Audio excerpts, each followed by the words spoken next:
Assalamualaikum warahmatullahi wabarakatuh. Jumpa lagi dengan channel Tuko Anwar Sanusi.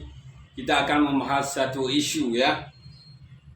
Satu isu yang sangat menarik hari ini ya kawan-kawan ya. Dimana saya akan membaca ulas berita ya kawan-kawan ya. 16 April 2021. CNBC Indonesia. CNBC Indonesia, Ahok jadi menteri, PDIP tunggu keputusan Presiden. Jakarta, CNBC Indonesia, Presiden Joko Widodo Jokowi dikabarkan siap melakukan reshuffle kabinet serta DPR menyetujui penggabungan Kementerian Pendidikan dan Kebudayaan Kemendikbud dengan Kementerian Riset dan Teknologi Kemenristek. Parlemen juga menyetujui pembentukan kementerian baru yaitu Kementerian Investasi. Sejak lama Jokowi memang berkeinginan untuk membentuk kementerian yang fokus mengurusi investasi. Nah, soal Kementerian Investasi sudah dapat lampu hijau DPR yang menyetujui surat Presiden berisi pertimbangan penggabungan dan pembentukan kementerian. Pengusaha juga sudah menyambut positif pembentukan Kementerian Investasi.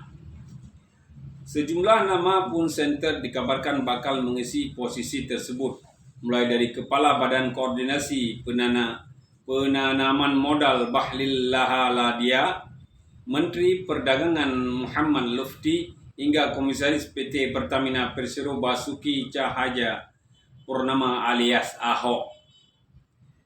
Namun terakhir digaungkan pertama kali oleh Direktur Eksekutif Sudut Demokrasi Riset dan Analisis Fadli Harahap yang menyebut sosok Ahok cocok menjadi Menteri Investasi.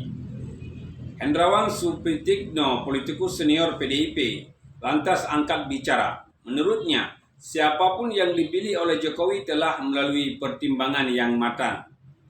Itu hak progresif Presiden, jadi siapapun yang dipilih pasti sudah melalui pertimbangan yang masak, kata Hendrawan melalui pesan singkat kepada CNBC Indonesia Jumat. Hendrawan tidak menanggapi secara spesifik kabar yang menyebutkan Ahok akan masuk dalam jajaran kabinet. Namun sikap PDIP sebagai partai pengusung akan tetap mendukung sepenuhnya keputusan yang diambil Presiden. Kita tunggu saja keputusan Presiden dengan sabar, kata Hendrawan. Ahok sendiri enggak berkomentar banyak perihal kabar itu. Saya ditugaskan di Pertamina katanya, kata Ahok ya teman-teman ya. Oke teman-teman, itu aja berita hari ini mengenai kemungkinan besar Ahok akan menjadi Menteri Investasi ya teman-teman ya. Itu kita pulang kepada semua, kepada Presiden kita Bapak Joko Widodo ya teman-teman ya.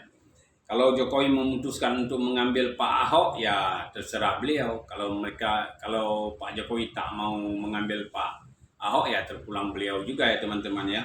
Kita sebagai rakyat ya menunggu kabarnya aja ya teman-teman ya. Sekian saja berita untuk hari ini teman-teman. Saya akhiri wabillahi taufiq wal hidayah.